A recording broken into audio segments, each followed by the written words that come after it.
What's good, YouTube? I'm back with another boring video for you guys.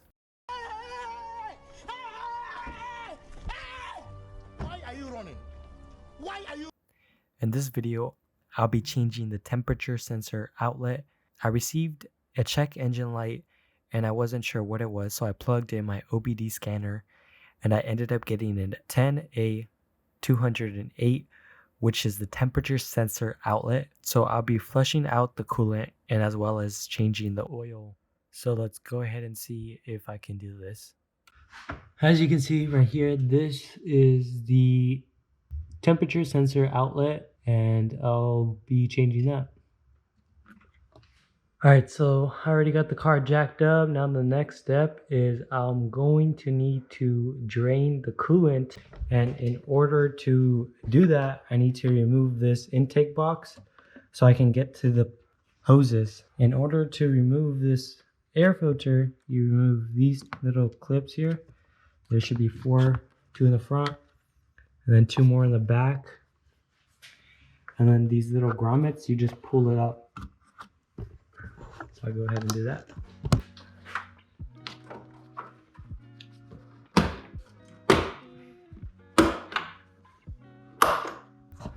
Another step after you remove these 2 little clips, these 2 in the front, remove the 2 in the back. There's this wire that's going to be connected to it. Go ahead and just lift up and the wire should pop up. After that, you would need to remove the charge pipe. You would have to get a screwdriver and loosen it up, the clamp, and just remove the charge pipe. There's also a sensor that you will need to disconnect. Plug that in. As well as when you're working on your car, make sure your car is not hot. My car happens to be hot, but don't do as I say. Bruh. Or don't do what I do. Do what I say. If I will be able to remove that. I've tried before and I can't remove it. If you can't remove it, it'll just be in your way. But I won't remove it. Next step is these little grommets. You just lift up, you see this one's already removed. And on this side you lift up as well. And the front one as well. Remove this charge pipe just by pushing it downwards and it should disconnect.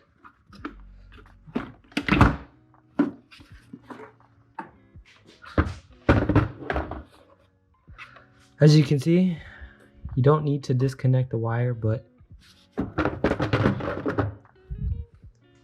it will help if you do remove it. After that, you need to remove this filter box by just pulling to your right, and it'll just disconnect just like so. So the next step is we'll need to go to the bottom of the car, and there is a plastic shield that we will need to remove in order for the coolant to drain on the bottom. So if we go to the bottom, oh man, it's so dark in here. So if we go to the bottom, this is the, I guess it's called like a protective shield. We'll go ahead and need to remove that. There's a couple of these screws all around, and you'll need to remove those.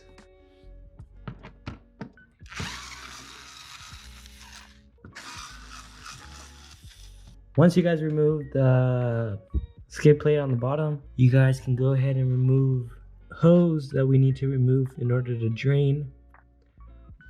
I'm not sure if you guys will be able to see, but essentially it is that hose right there. There's a little fastener, and all what you gotta do is loosen that up, and afterwards you'll be able to drain it. 5 minutes later. So I was finally able to remove it. It might take a while for you guys too as well. You might need to give it a little tug in order to remove it, but as you can see,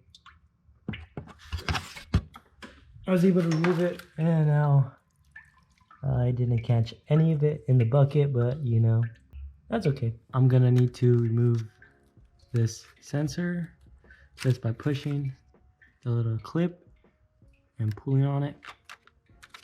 And then I'll need to remove it. So I was finally able to get it loose and remove it. And I used a 7/8. I used an extension so I can remove it. And now we can just loosen it by hand. And now I just replace it. That's the old, this is the new. Washers on it already. And now when you tighten it, I don't know the specs to it, but they say just to do it snug and don't over tighten it. Connected that back in there. Now we got to connect the hose that we disconnected from the bottom. We got to connect that back on. Push that hose back on and then put the clamp back on. And when you put the clamp back on, put it back exactly where the ridges are when you removed it. It'll leave some ridge marks of where it used to sit. Make sure to put it back exactly where it sits so that it'll be a flush seal, because if you put it in a different area, it won't seal correctly and you'll end up having leaks. So go ahead and just make sure to put it back in the right seal so you won't have leaks. Okay, so once you finally connect the pipe from the bottom that you disconnected, plugged it back in, now we can go ahead and fill up our coolant. Currently this thing is empty, and now we just need to fill it back up with some of the BMW's antifreeze. Oh my God! This is a 50-50 blend, so 50 antifreeze and 50 distilled water.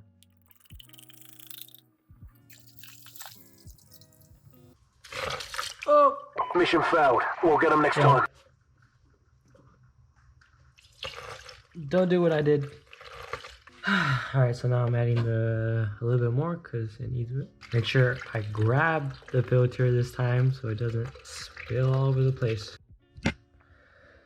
So once you have fully filled up the tank to the max level, if I put a light to it, you can see this is where the coolant is at, and the max is actually where the seam sits.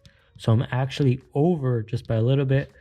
But once I go into the car and I use the system to blow out bubbles out of the system,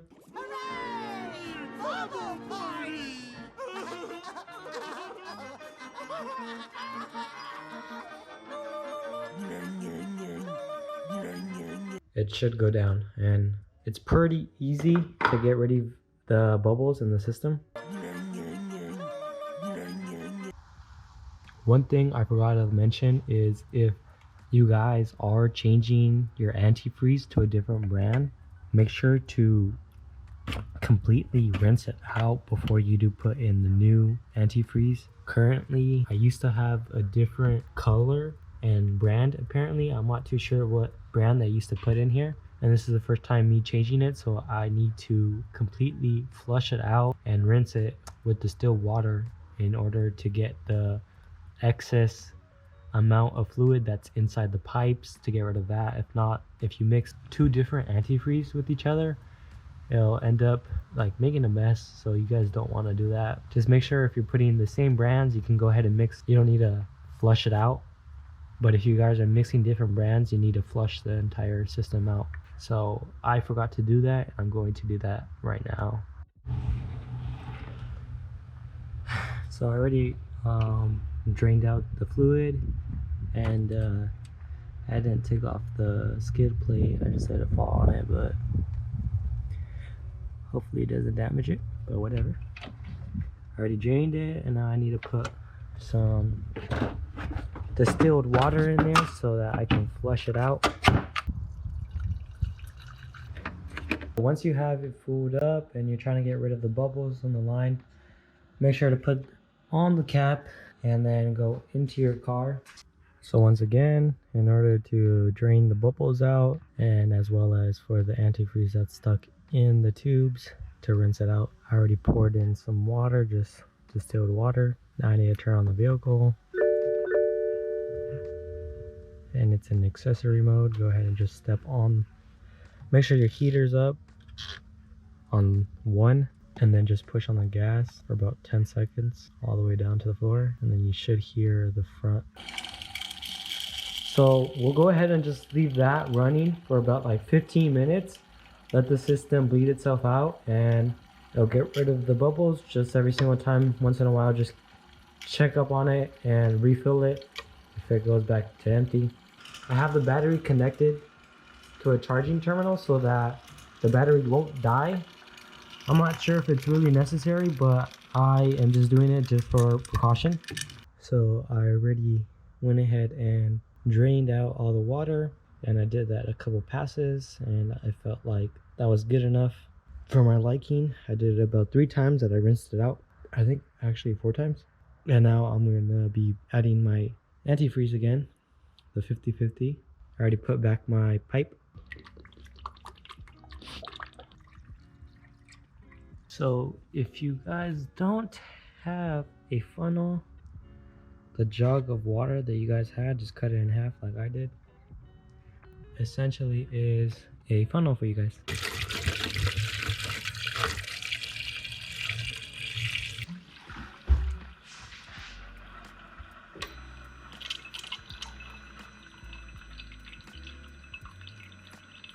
Meanwhile, this thing is doing its own thing. I'm gonna go ahead and change the oil at this time. Once you've come under the car, there will be a bolt that we need to remove. As you can see, this is the bolt right here.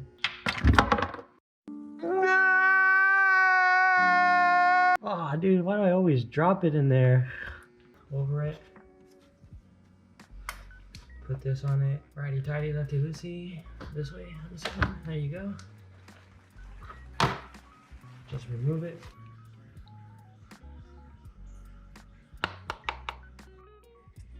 So this is the new oil filter that I'll be putting in. I usually put the K&N, but they didn't have that, so I'm just gonna put the wicks. Before you do put it in though, you need to get rid of these O-rings and change them out.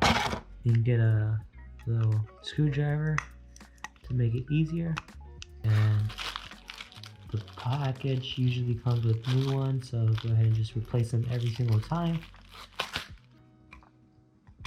I got it. Alright, so now we get ahead and grab this, put this back in. Alright, now that we put that back on, now we go back to the bottom, and then we need to install the screw that we took off. We gotta go fetch the screw first. I forgot, we dropped the screw inside the bucket, so now we gotta go fetch it. I'll be back. So once you have finally fetched the screw that fell in the box, you can go ahead and cover it back up so it won't make a mess anymore. So once you have finally screwed back in that screw, or that bolt actually, we can go ahead and put some oil in there. I'll be using the 0W40. I used to use the 5W40 Royal Purple. That was the brand I would use, and I would notice that my car would be a lot more sluggish compared to this oil, so I'm going back to this oil.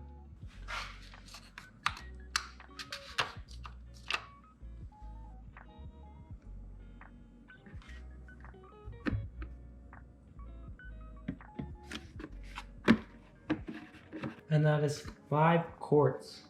And now we just need to reinstall all of these intake parts, and we should be good. So that's the end of this video. Hopefully you guys enjoyed it and that it was helpful. If you guys liked the video, please share it. Let me know down in the comments what I should do next or what I need to improve on. Thanks for watching.